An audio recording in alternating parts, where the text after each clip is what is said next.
Net hê ons moet regtig in teeraanbidding bly en nie nou 'n oomblik net uit sy teenwoordigheid gaan nie. Ek wil vra dat die diakens vir ons sal regmaak vir die tiendes en offergawe. En as ek daai skriffies kan opkry, is dit vir my wonderlik net vanoggend toe ek stil raak, toe sê ek, Here, daar's soveel om te deel. Maar uiteindelik 2 Korintiërs 9 vers 7 sê, laat elkeen gee soos hy hom in sy hart voorneem. Nie met 'n droefheid of uit dwang nie, want God het 'n blymoedige gewer lief. Ek wil hê u moet blymoedig wees vanoggend. Want ek wil dit vasmaak, want wie julle skrifgeleerdes en fariseërs geveinstes, want julle gee tiendes van kruisement en anys en koljander en die swaarste van die wet laat julle na, die reg en die barmhartigheid en die trou. Hierdie dinge behoort julle te doen sonder om die ander na te laat. Kom ons kom in barmhartigheid en kom ons kom in trou vanoggend voor die Here. En as u behoefte dalk was, in nader my God tot u, vir 'n deurbraak in die finansies, vir 'n deurbraak in die volgende stap, daai en waar jy op pad is, miskien in die werk, dan wil ek hê u moet nou blymoedig gee. Kom ons sluit net die oë. Vader, dankie vir hierdie oomblik, dat ons blymoedig kan gee, dat ons barmhartig kan staan voor u en sê, Vader, dit wat ons gee vandag, gee ons in opregtheid en nie uit dwang nie. Here, want ons weet immers dat hierdie koninkryk van u moet uitgebrei word, hierdie koninkryk van u moet gebou word. En Vader, daarom bid ek vandag vir 'n multiplikasie van u seëninge, u liefde, u genade en u toevoeging tot elke hand wat vanoggend tot u diens bydra. Ons bid dit in Jesus naam. Die diakens kan vir ons die offergawe opneem. Dankie. Een behoefte in hierdie tyd wat ons is om nog nader aan u te kom. Ek weet uit my eie getuienis was dit die laaste tyd moeilik om op 'n plek te kom te sê ek het tyd vir u, Vader. En in my eie lewe het ek baie keer verskonings gebruik om te sê ek het nie tyd nie. Maar ek besef die wonderlike voorreg wat ek weer gehad het hierdie jaar om saam met Neville Arena in Israel te wees en hier's 'n klomp van ons mede-Israeliete hier vanoggend. Dis wonderlik om die gesigte ook so te sien as ek so kyk. Wat hierdie toer saam met ons kon meer maak. En elke jaar het ons presies dieselfde ervaring. Wanneer ek terugkom, dan is daar net 'n nader my God aan u. En wanneer ons vir u sê, bid vir Jerusalem, dan is dit nie leefwoorde nie. Want in die tye wat ons leef, weet ons het ons op 'n plek gekom, dat ons net nader wil kom aan hom. Soos hierdie wonderlike span ons gelei het vanoggend in nader my God tot u, wil ek hê u moet een ding verstaan, dat dit wat ons nou gaan deel, hoop ek en glo ek en vertrou ek dat die uitkoms sal wees nader aan u my God. Want uiteindelik is daar 16 profesieë in die woord, wat vir ons die tye beskryf en waarvan ek glo al 16 het tot vervulling gekom. En ons is in die laaste een is 'n tyd, wanneer nasie teen nasie sal optree, voor die heerlikheid van ons koning weer kom. Maar in dit het ek, in my kleinheid, in my nietigheid, net op die Here gewag en gesê, Here, ek het nodig, as ons daai eerste skyfie kan opkry, om nader aan u te kom. En my dogter het 'n kompetisie by die skool gehad, waar sy uiteindelik 'n plakkaat moes ontwerp, en dis waarmee sy uitgekom het. En toe ek hierdie sien, toe was dit weer vir my net so 'n wonderlike ervaring geweest om te sê, dit kom uit 'n kinderhart uit daai. A man never, jy kan lees daar. Besef u wat daar staan. Stands as tall as when he kneels to help a child. Daar is 'n hele mond vol. Toe ek hierdie ding sien, toe besef ek net, Here, in my nader tot u word ek 'n kind weer. In my nietigheid is ek 'n kind wat voor die almag van daai groot hande staan. Buite dit is ek niks. En soos hierdie gedagtes ontvou terwyl ons op hierdie toer is, en ek die deurbrake sien in mense se harte, maar nie net in hulle harte, in my eie hart, om te besef dat ons die werklikheid van 'n lewende God het, begin daar 'n klomp goed na my deurbreek. Want ons word uiteindelik in die woord vergelyk met Israel, met die Israeliete, as nasate van Abraham, Isak en Jakob. En daar is hoeveel voorbeelde wat my nou laat besef dat hoe belangrik ons is in dit wat vir ons gegee is om oor te heers, om disippels te maak, om vissers van mense te word. Die van u wat ek meer 'n persoonlike verhouding mee het, soos 'n klomp van myself wat vandag hier is, Ons het die laaste 2 of 3 weke sulke fenominale deurbrake gehad net in dit wat die Here met ons deel in ons selgroep. Staan ek hier met 'n behoefte binne my om te sê, kan ons nie elkeen op 'n punt kom en te sê, Here, ons het 'n keuse gemaak om hier te wees vanoggend. In te midde van die swaar daar buite, in te midde van die mooi daar buite, wil ons net ons nader tot U toe. Kom ons gaan na die volgende skyfie toe, want uiteindelik het ons op hierdie geleentheid 'n klomp nuwe vriende gemaak. Vir die eerste keer is dit 'n wonderlike voorreg om vir u te noem as jy kan na daai gesigte daar kyk. 'n Joyful bunch, noem ek hulle. En ons was 47 gewees op hierdie toer, waarvan daar maar 10 of 11 van lewende woord was. En wat 'n wonderlike manier om te kan sien wanneer die woord vir jou lewend word daar in Israel, hoe mure val en gedagtes val en mense net een oproep het. En dis nader my God tot u. Ek wil eers moet kyk na die volgende skyfie toe en ek weet nie of Willem en Linda vanoggend hier in die diens is nie, maar dis so wonderlik om hulle pa daar saam met ons te gehad het, 76 jaar oud, terwyl ons daar staan by die Wailing Wall. En Steven wat vanoggend hier sit, het wonderlike voorreg gehad, as ek reg is, Steven op 74-jarige ouderdom het hierdie oom gedoop. En op 70-jarige ouderdom het hy sy hart vir die Here gegee.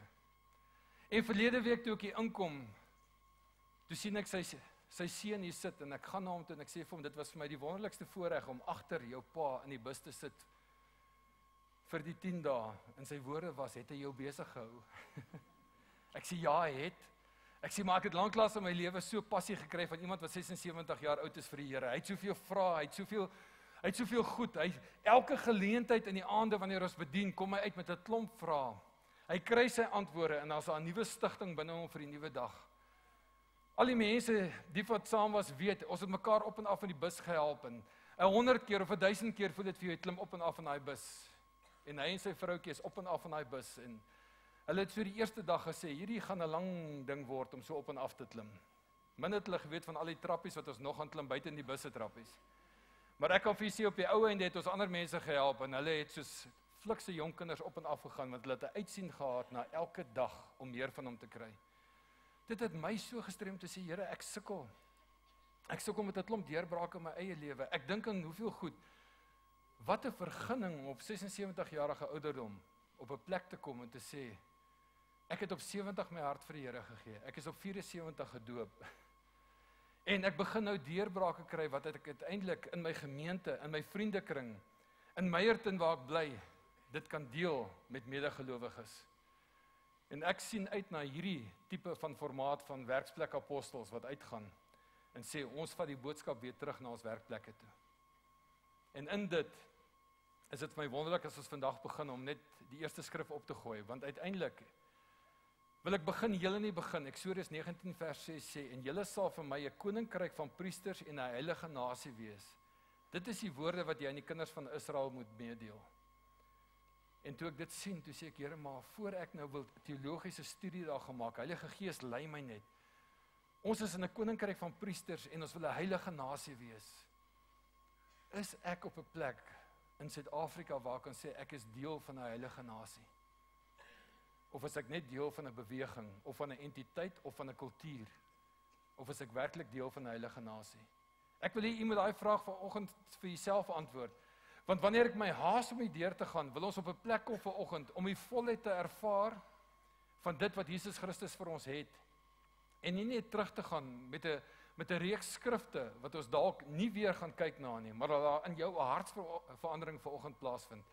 Want wanneer ek aangaan en ek sien myself as deel van 'n koninkryk en ek sien myself as deel van 'n heilige nasie en ek sien myself as deel van die groter prentjie, dan kom ons op die volgende skrif wat vir my so wonderlik was. As daar geen openbaring is nie, word die volk bandeloos, maar hy wat die wet onderhou, gelukkig is hy.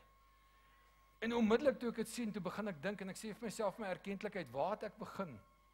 Is dit Ou of Nuwe Testament? Is dit wet of genade? En ek begeer vandag om vir u te kan deel wat met my gebeur het, om te sê, Here, as ek nie die interpretasie van die Heilige Gees het nie, wil ek u vra om my te help om myself toe te maak daarvoor. Want my volk gaan ten gronde as gevolg van 'n gebrek aan kennis. En die realiteit rondom dit, wanneer ek nie die Heilige Gees het om my te lei en my te leer, soos die woord sê nie, begin ek interpreteer, ek begin my ore uitleen op verskillende plekke en uiteindelik raak ek verward. En een ding het ek geleer, weer in Israel. God is nie 'n God van verwarring nie. En dit het my so geraak.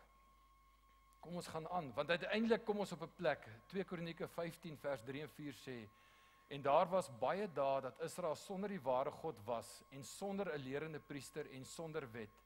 Maar as hulle in die nood hul tot die Here, die God van Israel, bekeer het en hom gesoek het, het hy hom deur hulle laat vind. En in die tye was daar geen vrede vir wie uit of ingegaan het nie, maar groot beroering oor al die inwoners van die lande. En nasie het teen nasie en stad teen stad gebots, omdat God hulle deur allerhande nood en verwarring gebring het. Wees julle dan sterk en laat julle hande nie slap hang nie, want daar is 'n loon volgens julle werk. En toe ek hierdie laaste gedeelte sien, daar's 'n loon volgens julle werk, weet ek die Heilige Gees het 'n tyd terug met my gepraat, want ek het 'n paar kinderlike vrae gehad. En gesê, Here, hoe weet ek dat ek op die regte pad is? Hoe weet ek dat ek 'n disipel van Jesus Christus genoem kan word? Hoe lyk 'n disipel van U? Want in my bietjie klein, miskien beskeie navorsing het ek agtergekom, wat beteken die woord apostel? Wat beteken die woord profeet? Wat beteken die woord herder? Ek het dit gaan naslaan om in my eie net op 'n plek te kan kom om te sê, Here, maar ek wil graag staan in hierdie vyfvoudige bediening, maar ek wil weet, waar sukkel ek, waar breek ek nie deur nie? Maar kan ek nie net eers begin om te verstaan wat 'n disipel is nie? En ek wil vir u sê, amper bonatuurlik. Miskien is dit klein vir u, vir my was dit baie groot. Toe die Heilige Gees my lei om uiteindelik net op hierdie skrif af te kom, bietjie na te gaan wat dit beteken, dit bietjie in my eie lewe te sien en te begin toepas, en die groei wat ek in die laaste 2 maande ervaar het, is 'n onvoorwaardelike liefde, omdat ek gaan soek het vir meer. Ek kan vir u vandag besig hou vir ure op die getuienisse. Vanoggend was dit so wonderlik dat 'n paar mense ingekom het en gesê het, welkom terug. Toe sê ek, dit is die wonderlikste ding om terug te kan wees in 'n familie. In totaal was dit 'n baie lang tyd weg van my familie af, weg van die amp wat hier instaan. Dis op sy eie moeilik. Maar volgens die profetiese woord oor my lewe, was dit so skool gewees daan die ander kant, dat ek kan die Here net dank vir dit wat ek geleer het, gesien het en ervaar het. Want as ons na hierdie skrif toe gaan, wil ek hê u moet dit u eie ook maak vandag. Die volgende skyfie, Johannes 15 vers 8. Hierin is my Vader verheerlik, dat julle veel vrug dra en julle sal my disippels wees.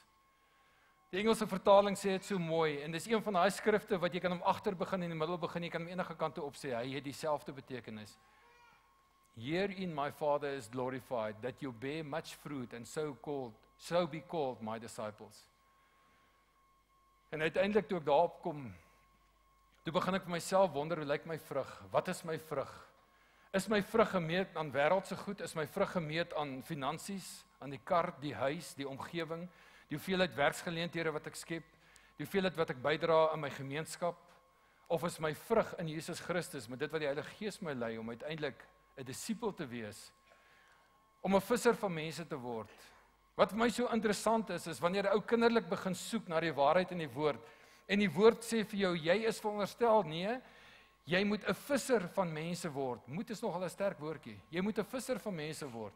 Hoekom 'n visser? Hoekom staan daar nie, word net 'n evangelis, word net 'n missionary worker, word net 'n, hoekom staan daar, word vissers van mense? Want ek weet as ek na hierdie skrif kyk, dan word my Vader verheerlik in die vrug wat ek het. Op watter manier? Laat ek word die aas om die visser van mense te word.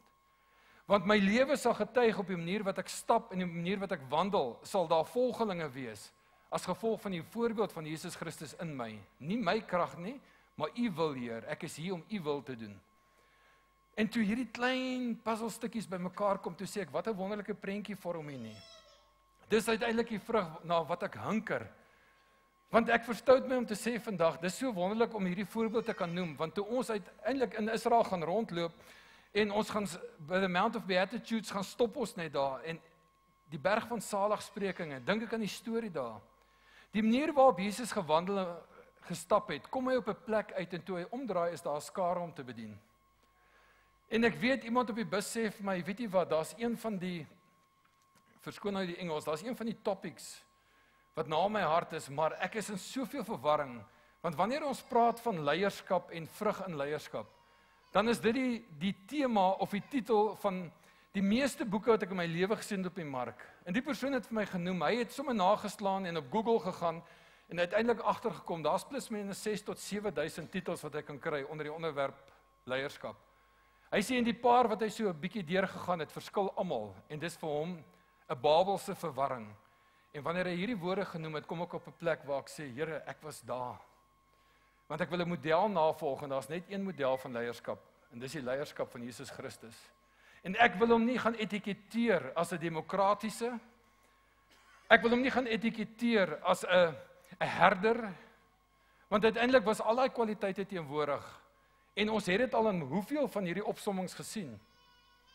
Maar wanneer ons vandag daar kom en nederig voor God staan, dan sien ek 'n voorbeeld van hoe Jesus gewandel het, wat my baie nakom.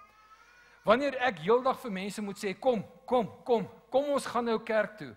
Kom ons gaan sing nou in die koor. Kom bid nou saam met my. Gaan nou saam met my kamp nou. Woon tog nou asseblief hierdie ding by, dan word ek 'n goeie bestuurder van dit wat vir my gegee is. Want ek dink dis 'n goeie bestuurseienskap daai om vir mense te kan sê kom en hopelik luister die helfte van hulle. Maar leierskap sien ek iets anderste. Wanneer jy begin wandel en die voorbeeld stel om eers op 'n plek te wees, te dien, skoon te maak, dan begin daar iets nuuts deurbreek. Dan kry jy sonder om te vra volgelinge en as jy omdraai het jy 'n klomp mense wat saam met jou dien. En ek het een begeerte om te sê, Here, mag my lewe dan 'n voorbeeld van U wees, navolgingswaardig, want dan sal die olie afvloei in die stelsel in. En dit begin uiteindelik vir my 'n wonderlike uitdaging word. En baie keer is 'n ou so beperk in tyd om iets oop te breek. Ek wil vertrou dat die Heilige Gees sal vandag in jou oopbreek, hoe om die pad te begin stap, en uiteindelik 'n visser van mense te word en disippels van nasies te maak, omdat ons besig is om nader my God tot U 'n werklikheid te sien word in ons lewens. As ons aangaan vandag, dan verstaan ek hier dat Hosea 4:6 sê, en daar's 'n mooi opsomming, want baie keer haal ons net 'n gedeelte van 'n vers uit. My volk gaan ten gronde weens 'n gebrek aan kennis, omdat jy die kennis verwerp het, sal ek jou verwerp, sodat jy vir my die priesteramp nie sal bedien nie. Omdat jy die wet van jou God vergeet het, sal ek ook jou kinders vergeet. En toe ek dit sien, toe sê ek, Here, maar ons staan nie meer onder die wet nie, en my interpretasie begin weer hier sit, en nie dit wat ek in my hart ervaar nie. Want wanneer ek uiteindelik lering begin verwerp, wanneer ek uiteindelik nie kan dien nie, wanneer ek uiteindelik nie navolgingswaardig kan wees in dit wat Jesus Christus vir my het nie, dan is ek eintlik besig om die hele ding te verwerp wat rondom my gebeur. En dis die grootheid en die goedheid van liefde en die liefde van Jesus Christus. Wil jy vanoggend saam met my op 'n plek kom en net iets verstaan? Daar is 'n legio van voorbeelde in die woord. Ek weet vanoggend sit hier een of twee van die mense wat saam was in Israel, wat dalk hierdie moment saam met my wees sal beleef. Ons het hierdie fenominale toer. En die toer is bietjie deurmekaar hierdie keer. Dis op Masada was dit 44 grade Celsius 8:00 die oggend. Nou kan jy dink hoe lyk dit teen 12:00. En daar word gebel en die toerprogram word omgeruil, en waar ons die laaste 6 jaar dat ek saam was agtergekom het dat die hoogtepunt is maar altyd om by die tuingraf uit te kom. Met die verhaal rondom dit, word ons program toe omgedraai of verander. Die dag voor ons terugkom, of 2 dae voor ons terugkom, kom ons by die tuingraf uit. En die laaste dag gaan ons na die plek toe wat elke keer vir my die grootste openbaring en deurbraak in my lewe het. En ons kom in die tuin van Getsemane aan. En daar is weer eens honderde duisende mense, jy druk soos 'n drukgang na te mekaar. Nie so besig soos altyd, maar nog steeds die plek waar die besigste is in Israel. En jy kan gaan dink aan wat daar gebeur. Jy kan gaan dink aan die impak van daai verhaal. En ons stap daar in, almal is opgewonde, want ons het almal opgewerk tot hierdie punt van, vandag gaan jy 'n uur hê in die tuin van Getsemane, om jou te nader tot God, om privaat tyd met hom te hê. En weet jy, toe ons daar aankom, was dit seker een van die grootste teleurstellings van my lewe en 'n klomp mense op die toer. Toe die Rooms-Katolieke Kerk die terrein oorgevat, en jy moet nou boek en geld betaal om in te gaan. En mense staan daar en ons kan nie meer ingaan nie. En almal het hierdie verwagting, vandag, na hierdie wonderlike toer, gaan ek die finale deurbraak in my lewe en terugkom 'n ander mens. En terwyl ek daar staan en eintlik ween binne my, wys die Heilige Gees vir my oombliklik weer die olyfboom. En ons word vergelyk met 'n olyfboom in die woord. Ek het al bedien daaroor, en weer eens sien ek hierdie prentjie, en weer eens kom hierdie skrifte in my op, en weer eens kom hierdie openbaring in my op. Hosea 14 vers 6 en 7. Sy lote sal uitsprei en sy pragt sal wees soos die van 'n olyfboom en sy geur soos die Libanon. Die wat onder sy skaduwee sit, kyk mooi, die wat onder sy skaduwee sit, sal weer koring laat groei en hulle self sal bloei soos die wingerdstop. Die roem daarvan sal wees soos die wyn van Libanon. Ek wil net daar vir 'n oomblik vas staan. Want wanneer hierdie goed by my opkom, staan ek daar en op die ou einde gaan sit ek daar op 'n trap saam met een persoon en ons begin net bid en die volgende oomblik kom 'n klomp mense en ons het 'n Heilige Gees openbaring en teenwoordigheid wat ons net in trane daar sit vir mekaar bid en woord op woord, deurbraak op deurbraak kom net oor ons. Want ek besef dit gaan nie oor die plek nie. Dit gaan oor hom. Want soveel keer gaan soek ons 'n deurbraak in die Jordaanrivier of op 'n heilige plek of in 'n kerk en ons kry nie 'n deurbraak nie. Ek wil dit weer vernoem vanoggend. Besef u dat as ek vandag hierdie afkondiging moet maak en ek sê hier Lans Andre en sy wonderlike vroutjie daar op daai sitplek daar gaan Jesus Christus volgende week daar sit. Wat gaan u vandag doen? Hy gaan volgende Sondag daar sit. Miskien kan jy net vir 'n oomblik dink, wat gaan jy doen vandag? As jy weet hy gaan volgende week daar sit. Ek kan vir u sê wat ek gaan doen. Ek gaan nie vandag hier uitgaan nie, want as hierdie woord uitgaan, gaan ons nie plek hê nie. Loftes gaan nie groot genoeg wees nie. Weet jy wat? Die swaarmoedigheid wat oor my kom as ek dit noem, is die volgende. Hy is hier vandag. Sy Gees is met ons.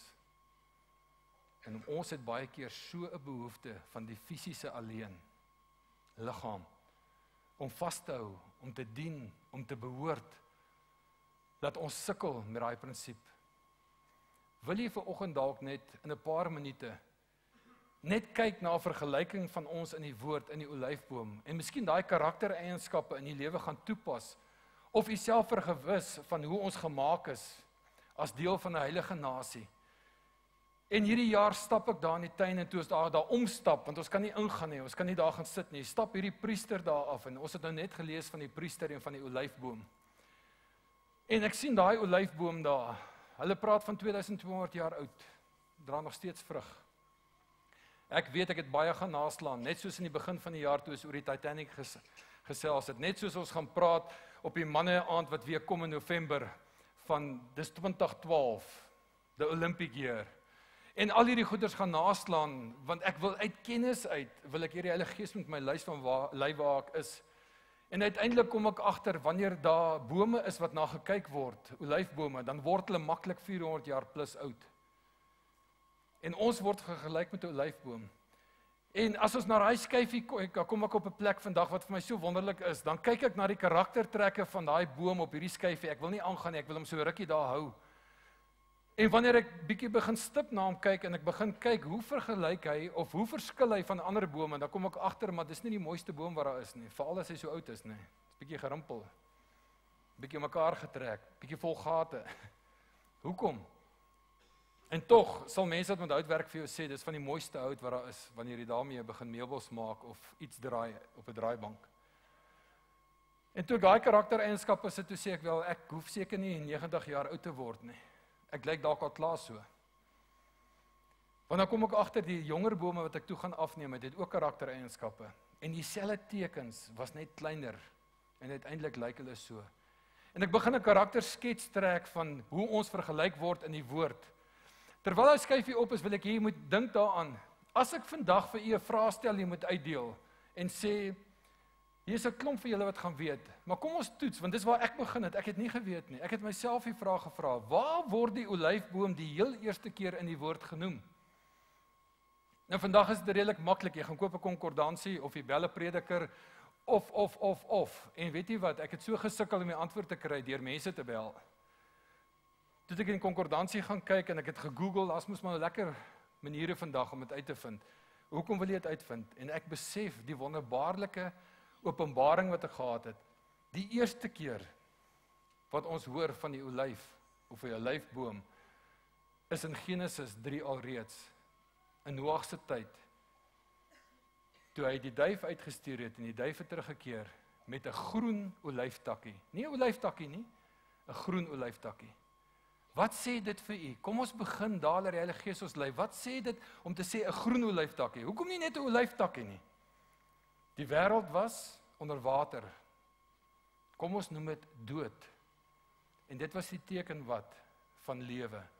En wanneer daai teken van lewe na my toe kom as oorlewende, dan wil ek dit interpreteer en sê, die woord sê ek sal jou nooit los nie, jou nooit verlaat nie. En in hierdie verbond en in hierdie ding wat ek met jou gesluit het ek vir jou teken gestuur en vir jou te sê, daar is wel lewe om weer aan te gaan. Want ek is met jou en in jou. Reeds in Genesis, vroeg. En toe hierdie openbarings begin kom, toe kon ek nie genoeg kry, want ek het 'n klomp foto's van die olyfboom geneem 2 jaar terug. Ek het gaan voorberei daarop, ek het gaan navors daarop, en so begin hy net groei en groei en groei en groei. En hoe meer ek daarna kyk, hoe meer begin ek geïnspireer raak met die kwaliteite van die olyfboom wat met my vergelyk word. Want wanneer ek daarna kyk, wil ek hê die volgende skyfie sy opkom. Hierdie is maar net van naby. Het ons daai lower, hoor mooi wat sê ek, daai lowergroen blare gaan afneem. En toe besef ek, nee, dis 'n taal wat ek geleer het op laerskool, lowergroen, daai is nie lowergroen nie. Want toe ek hierdie boom begin vergelyk met die bome in die omgewing daar, toe staan hy vaal uit tussen die ander. En wanneer die son ondergaan in Jerusalem, en hy skyn op daai boom, dan skyn hy spierwit. En ek besef toe, maar daar skrif daarvoor. Witter as sneeu. En die olyfboom word vergelyk daarmee. En wanneer die son opkom in die oggende, en die son vang hom van die ander kant af, hoe lyk daai boom dan? Dan skyn hy silwer. En daar skrif daarvoor. En hy staan so uit, al die ander bome lyk net duideliker met hierdie sonverandering. Terwyl hier 'n karakterverandering in hierdie boom is wat totaal anders te lyk as die res van die omgewing. En wanneer jy vir die natuurkundiges daar gaan vra, gaan hulle sê op die blare is daar, wat is die woord, 'n coating. En dit veroorsaak dat die ligbreking so plaasvind. Dan sê ek, Here, maar U het alles vir 'n doel gemaak, vir 'n spesifieke doel. Dat jy sal uitstaan in jou Christendom, jy sal uitstaan in jou ken van hom, jy sal geanker wees in die hoofboom, jy sal deel wees van daai boom, jy sal lyk soos hy, en jy sal vir die wêreld, die Gentiles wat die woord van praat, jy sal uitstaan, want hulle word genoem wille olyfbome, maar jy is in die oorspronklike olyfboom gesetel. En soos hierdie ding begin groei, wil ek eers met na die volgende skyfie toe gaan, net so 'n bietjie nader getrek. Daar kan jy sien, daar is sulke wille lote wat daar uitkom. En ons word baie keer vergelyk met 'n wille loot wat geanker word binne in hierdie boom. Maar wanneer ons vrug verloor, hulle dra wel vrug daar. Maar wanneer hulle op 'n plek kom dat hulle nie meer vrug dra nie en hulle word afgebreek, dan sit daar 'n letsel op die hoofboom van waar daai wille loot ingeënt was. En as jy gaan naslaan, dan kom jy agter, daai tak wat afgebreek word, is goed net vir brandhout. Terwyl die hele olyfboom, die enigste boom is, wat jy die hele olyfboom, van die wortelstelsel tot die vrug kan gebruik. En jy kan vandag gaan opkyk, in die woord is daar 32 skrifte daaroor. Jy kan dit gaan gebruik medisinaal vir medisyne, jy kan dit gaan gebruik vir kos maak, vir lampolie, vir kookolie, vir anointing. Die vrug, die boom vir hout, die skaduwee van 'n boom, al die natuurlike kenmerke wat ander bome ook het, is gesetel in hierdie boom. En wanneer jy na hierdie karaktereienskappe gaan kyk, dan begin daar 'n nuwe leefwêreld vir jou oopgaan. En dit maak dit vir my so kinderlik, want baie keer sukkel ek om 'n interpretasie daarvan te sien, maar nou as ek 'n olyfboom sien, dan sê ek een ding. Ek vra vir Neville 19 jaar terug, het hy in die tuin van Getsemane 'n put opgetel en gaan uitvind hoe om hierdie ding reg te kry om te begin groei, die hele proses gevolg, daai boom gaan plant in sy tuin, en na 19 jaar, soos hy hom geskuif het, is hy bietjie dikker as my duim. En ek sê, Here, maar hoe werk dit? En ek gaan kyk na die kwaliteite van 'n olyfboom.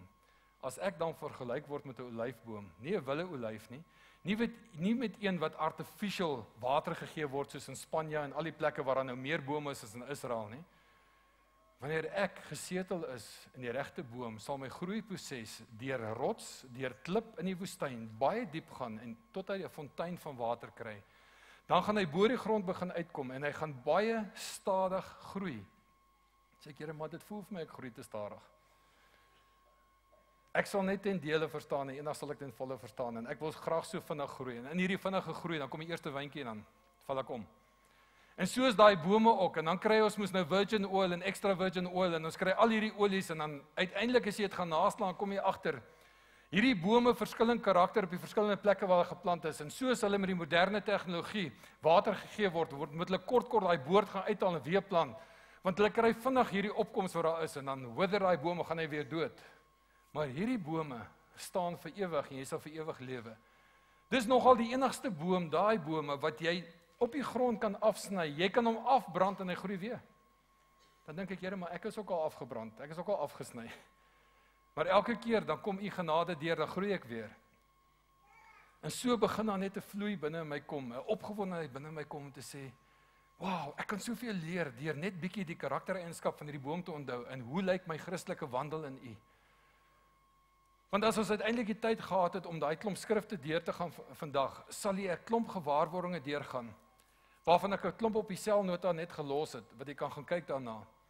Weet u dat wanneer u kyk na daai boom en jy word vergelyk daarmee, dink bietjie hieraan. Daai vrug is tot groot nut. Kom ons gaan na die volgende skyfie toe. Dis 'n jong boom daai. Kan jy sien die karaktereienskappe begin al klaar vorm soos daai ou boom? Kyk die gate daar. Maar wanneer jy kyk na hierdie boom, daai boom is oor die 400 jaar oud al. Wanneer jy kyk na daai boom, dan kom jy agter, maar as ek kyk na hom, hoe oes ek 'n olyfboom? Dis 'n vraag wat ek gevra het. Hoe oes jy 'n olyfboom? Pluk jy hom soos jy kersies gaan pluk of wat maak jy? Hoe oes jy ek word vergelyk met die olyfboom, hou dit in gedagte. Hoe oes jy 'n olyfboom? Jy slaan hom of jy skud hom. En onmiddellik begin ek glimlag, sê Here, maar ek is al baie keer geslaan en geskit. Hoe lyk jou vrug? Wanneer jy geslaan en geskit word. In daai tye was daar nie soos vandag het hulle meganiese karretjies wat ry en om die boom gaan stop en dan span hulle nette om hom, dan staan daai masjien daar en dan ruk hy daai boom. Dan val hy olywe af. Niemand raak aan nie. Maar in daai tyd het die vrouens met voorskote gaan staan onder die boom, dan kom die manne en dan slaan hulle die boom met stokke. En dan kom die vrug af wat hulle kan gebruik. En wanneer hierdie goed begin opstaan in jou, dan word dit 'n maklike boodskap om te sê, Here, kan ek nie net bietjie begin dieper delf? Kan ek nie net bietjie begin meer soek oor wie ek is in U? Wat is my stand in U? Nader my God aan U. Want dan gaan ek deurbrake kry en wanneer ek volgende keer geskit word, hoef ek nie te sukkel nie, want ek kan vrug wees vir iemand of vir 'n geleentheid of vir iets om my. Hoe lyk die vrug? En in hierdie tuin van Getsemane kom jy op 'n plek wat vir my so wonderlik is. Ek het nie daai skyfie weer opgesit nie en ek dink nou daaraan, ek wil dit graag vir u noem. Want ons kom op 'n plek met die naam van Getsemane wat afgelei is en kom van die woord Gatchmanin. Gatchmanin beteken onderdruk. Wanneer daai olywe in hierdie trog gesit word, dan word daar 'n groot klip bo hulle gerol. Hulle kom onderdruk en dis soos Jesus in Getsemane bloed gesweet het. Sweet daai olyf en daar kom die wonderlikste olie uit.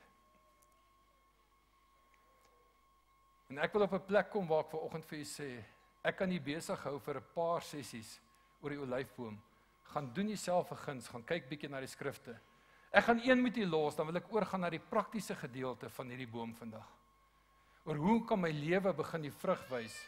By this my Father is glorified, that you bear much fruit and so prove to be my disciples. Kom ons kyk na die volgende skyfie, na die skrif van Dawid, waar Dawid homself vergelyk op Psalm 52:8, maar ek sal wees soos 'n groen olyfboom in die huis van God. Ek vertrou op die goedertierenheid van God vir ewig en vir altyd. Psalm 128:3, jou vrou is soos 'n vrugbare wingerdstok binne in jou huis, jou kinders soos olyfboompies rondom jou tafel. Wanneer die olyf van die boom afval en hy bly in die skaduwee van die boom, dan kom daar weer hierdie wille lote op. En hy vorm weer 'n boompie, maar sodra daai olyf uit die skaduwee van die boom af weggevat word, het sy deur die mens, het sy deur voëls, dan verander hy in karakter. Dan word hy 'n wille olyf, so bly in die skaduwee van die hoofboom. Is dit nie wonderlik nie? Bly in die skaduwee van die hoofboom. En ek wil aangaan as gevolg van tyd. Ek wil nie nooit uitdaag nie. Ek wil vir julle sê, hierdie jaar was 'n jaar van vergunning in Jesus Christus. Hierdie was vir die Full Gospel Businessman International. Ek gaan dalk nie tyd hê om, ek het 'n DVD reg gekry, maar ek gaan hom los. Net vir u vinnig sê, toe ek hier aankom, was daar in Indonesië, in Bali, 3000 besigheidsmanne. Hulle praat van miljonêers, wat sê, ons wil die boodskap weer terugvat in die markplein in. Ek is uiteindelik die enigste verteenwoordiger, hoor ek die dag daar van Suid-Afrika, en hulle sê vir my, die volgende skyfie, sal jy so gaaf wees, dis in die tyd van die Olimpiese spele, sal jy asseblief so gaaf wees, om vir my, of vir jou land, die vlag te dra? Kan jy dink hoe voel dit? Ek het soos 'n kind begin huil. Want ek dink aan almal, my Olimpiese jare, my afrigting en alles, ek is nie in Londen nie, en wat gebeur? Wat gebeur? Ek word gevra, om my land se vlag te dra. My baadjie pas vandag, hy het daai dag nie gepas nie. Dis te lekker, stap daar. Mense sal dink, maar wat 'n eer is dit? Ek wil vir u sê, daar's geen groter eer as om God te verteenwoordig in die plek waar jy is nie.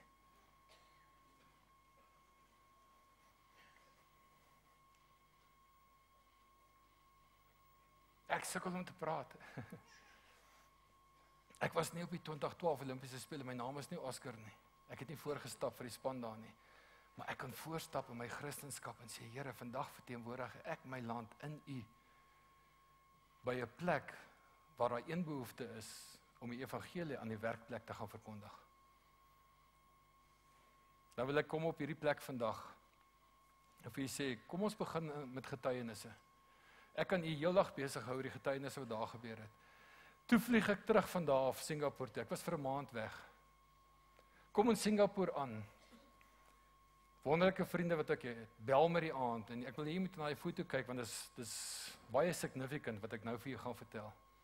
George en Marilyn bel my en sê vir my, Mario, jou tyd het verander, ons sou saam jou en George se verjaarsdag gevier het, in ons gemeente, maar toe kom jy 2 weke later, en hulle bel my die middag 4 uur, hulle sê, ons gaan jou nog steeds kom haal, ons wil jou graag uitvat vir ete vanaand. Nou weet ek, hulle is beskeie, gewone mense daar, Singapore het 'n hoë inkomste, maar is ook baie duur. En hierdie mense sal my vat Kentucky toe of so 'n plek. En dis te wonderlik. Ek trek toe maar redelik netjies aan. Definitief nie soos hulle, want ek weet mos nou nie. Ek het al 'n paar keer voorheen saam met hulle gaan uit eet en ons gaan na gewone plekke toe, nie hierdie dierplekke nie. En hulle kom laai my op en ons ry en ons land op in die Grand Central Hotel, 5-ster hotel met 'n buffet daar wat jou bang maak. Ek sukkel nou nog daarmee. Na al hierdie tyd, want sashimi is so duur hier by ons, ek dink ek het 20 kg tuna en salmon geëte. En toe probeer ek kreef, en dis ryk, en toe probeer ek hierdie, en dis net tafels, en tafels, jy hou net nie op nie. En later in die aand raak ek bewoe, terwyl ek om my tafel sit. En ek sê, Here, hier het ek die vettigheid van die land. Hier het ek 'n nasie wat op 'n een eiland 500 kerke het. Hulle het seker 5000 missionaries in die veld wat hulle groot geld aan spandeer. Hulle dra die woord uit. Hier kom ek om die woord uit te dra in hulle land. Want uit 5 miljoen mense is daar 1 miljoen wedergebore Christene, maar daar's 4 miljoen wat nog onbereik is. En ek begin die skakeling sien van hoe ons kan werk. En in dit sit ek daar, en in hierdie bewoë omgewing wat ek is, vra ek net, Here, wat kan ek vandag doen om u naam uit te dra in hierdie hotel? Die volgende oomblik kom sit daar 'n ouetjie by ons, sy naam is Romano. Ons sit om 'n tafel vir 4 en is net ons 3. Hou lekker verjaarsdag. Hy sê, can I join you? Ek sê, ja, jy is welkom, kom sit maar. Hy sê, because I see Marilyn is Filipino, I'm also Filipino, and I'm lonely, and I've been working in this hotel for the last 2 years, and all that I do is, I entertain people the whole day, but I'm so lonely. Can I just fellowship with you? En ek sit daar, en ek sê, Here, hoe kan ek uitreik na hierdie man toe?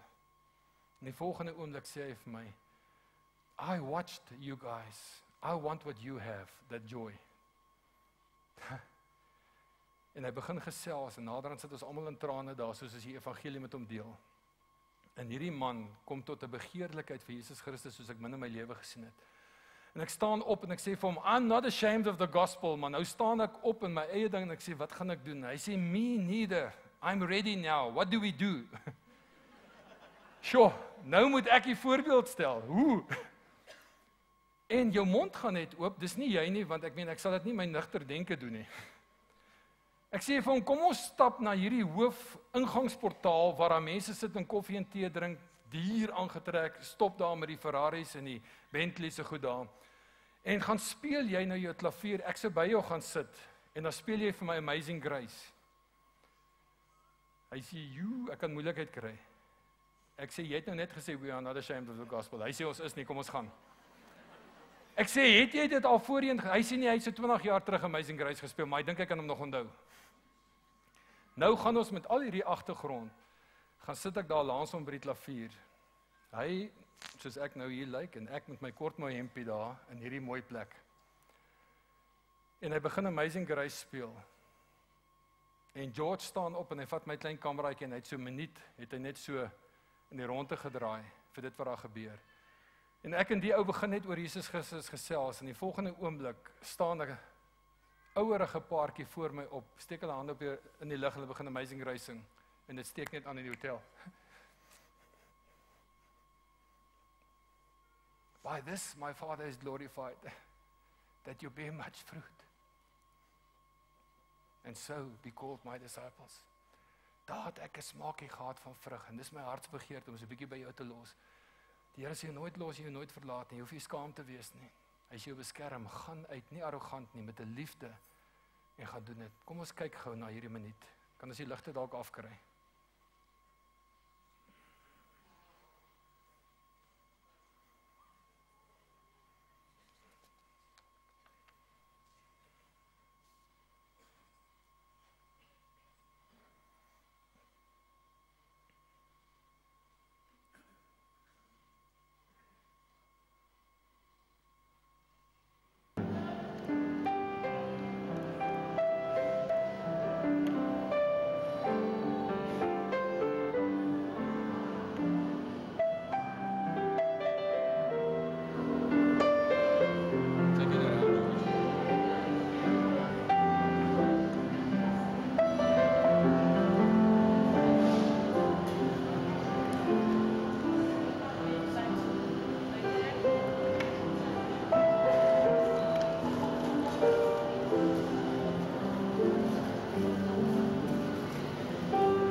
Voorsmaakie van wat kan gebeur. As ek my oë moes fokus op die mense om my en wonder wat hulle gaan dink, sou daar niks gebeur het nie. Maar net die begeerte van hierdie persoon laans my om iets te kan doen vir die Here, steek soos 'n veldbrand aan en jy begin net babbel en praat. En die liefde van die Here begin jou net raak.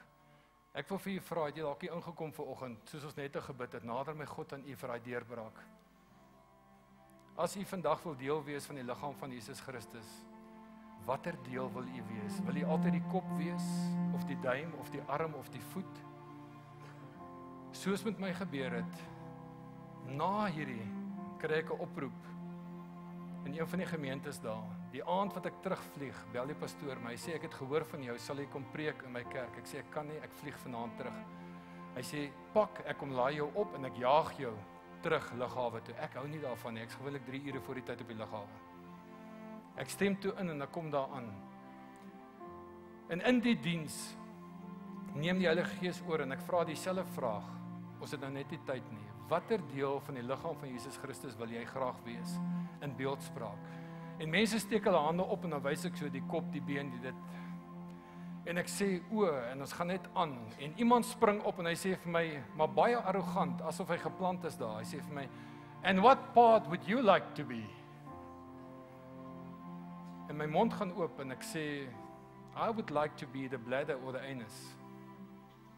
En net soos met u, as ek jou gesigte nou so kyk, is daar 'n paar mense wat gagal. Nou kom dit uit, né? En 'n paar wat sê, hoe kan jy dit sê? En hy spring weer op en hy sê, why would you like to be that? En ek sê, have you ever seen a man's face without a bladder or an anus? En ek besef wat uit my mond uitgekom het. En ek sê, Here, mag ek nooit in my lewe so arrogant wees om net voorgesien te word nie. Mag ek in die liggaam van Christus dien en sal ek gaan skoonmaak, sal ek ontslaa raak, sal ek 'n funksie vervul waar iemand net kan weer die vrug van die Gees ervaar van love, joy, peace, patience, kindness, goodness, gentleness, faithfulness en self-control. En die Here werk in my lewe om vandag hier voor u te staan en te sê, my begeerte is, as u begeerte saam met my is, staan saam met my en ons nader net tot God om hierdie diens af te sluit. En dan is u welkom om na die tyd vorentoe te kom vir gebed. Steven gaan my help as jy daai deurbraak verlang. Kom ons staan en ons nader onsself tot God en sê, Here, hier is ek om in u koninkryk uit te gaan. In u koninkryk te gaan.